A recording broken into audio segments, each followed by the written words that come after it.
Assalamualaikum warahmatullahi wabarakatuh. Perkenalkan, nama saya Dian Fadila Aflawidayana Handoyo dengan NIM 24831129.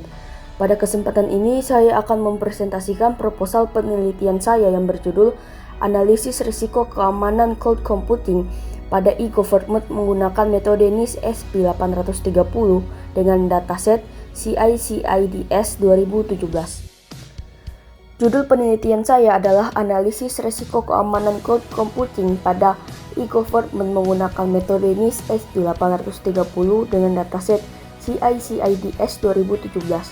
Penelitian ini berfokus pada analisis risiko keamanan layanan e-government yang menggunakan teknologi cloud computing.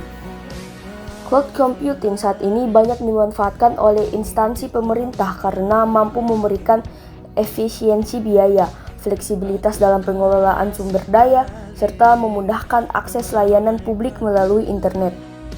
Namun, di balik berbagai keuntungan tersebut, penggunaan cloud computing juga memiliki berbagai risiko keamanan yang perlu dianalisis agar layanan pemerintah tetap aman dan dapat berjalan dengan baik. Permasalahan yang melatar belakangi penelitian ini adalah semakin meningkatnya penggunaan cloud computing pada layanan e-government. Walaupun cloud computing memiliki banyak manfaat, layanan yang terhubung dengan internet menjadi lebih rentan terhadap serangan cyber. Beberapa ancaman yang sering terjadi antara lain DDoS, brute force, cross-site scripting atau XSS, dan SQL injection. Serangan-serangan tersebut dapat menyebabkan layanan pemerintah tidak dapat diakses, terjadinya pencurian data, perubahan data tanpa izin, bahkan kebocoran informasi yang bersifat penting. Selain itu, banyak instansi masih berfokus menangani serangan setelah insiden terjadi, sehingga proses mitigasi menjadi kurang efektif. Oleh karena itu, diperlukan analisis risiko yang terstruktur agar dapat diketahui ancaman mana yang memiliki tingkat risiko paling tinggi, sehingga penanganannya dapat diprioritaskan. Berdasarkan permasalahan tersebut, penelitian ini memiliki 3 rumusan masalah. Rumusan masalah pertama adalah mengidentifikasi aset, ancaman, dan kerentanan keamanan pada lingkungan cloud computing e-government. Rumusan masalah kedua adalah menganalisis tingkat kemungkinan atau likelihood dan tingkat dampak atau impact dari setiap ancaman menggunakan metode NIST SP830.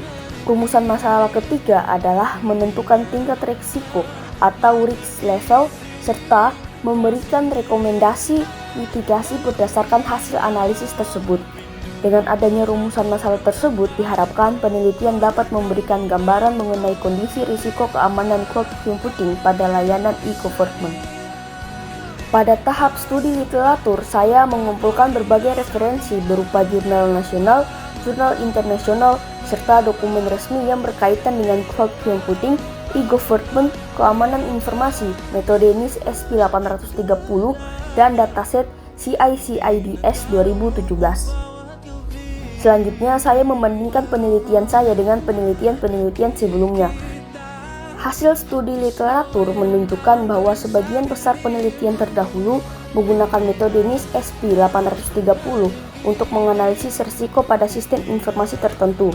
Sementara penelitian lain menggunakan dataset CICIDS 2017 sebagai dataset untuk membangun metode deteksi serangan menggunakan machine learning.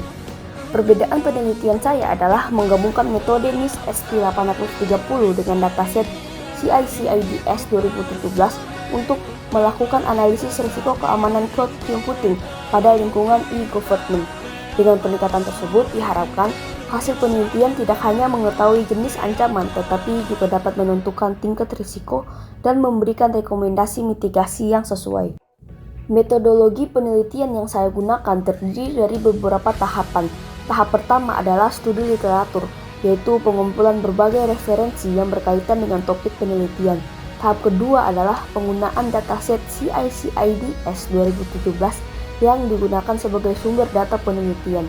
Dataset yang digunakan terdiri dari 3 subset, yaitu Monday Working Horse sebagai data normal, Thursday Web Attacks sebagai yang berisi serangan brute force, XSS, dan SQL injection, serta Friday DDoS yang berisi serangan DDoS. Tahap berikutnya adalah processing data.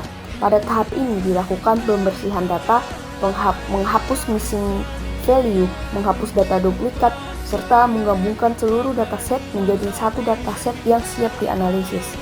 Setelah data bersih dilakukan, analisis deskriptif untuk mengetahui karakteristik data dan distribusi masing-masing jenis serangan.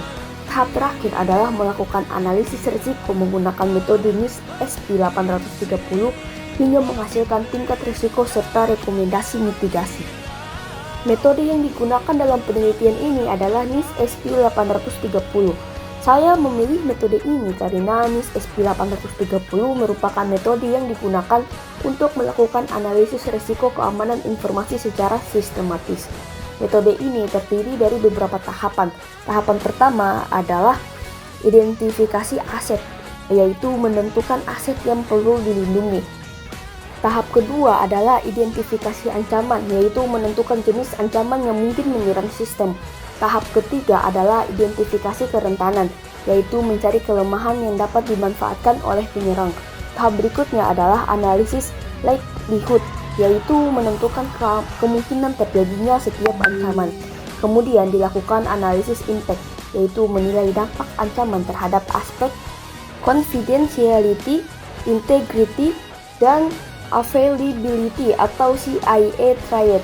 Hasil likelihood dan impact kemudian digabungkan untuk menentukan risk level atau tingkat resiko. Tahapan terakhir adalah menyusun rekomendasi mitigasi sesuai dengan tingkat resiko yang diperoleh. Dalam penelitian ini, dataset CICIDS 2017 digunakan sebagai sumber data untuk membantu menentukan nilai likelihood berdasarkan karakteristik serangan yang terdapat pada dataset.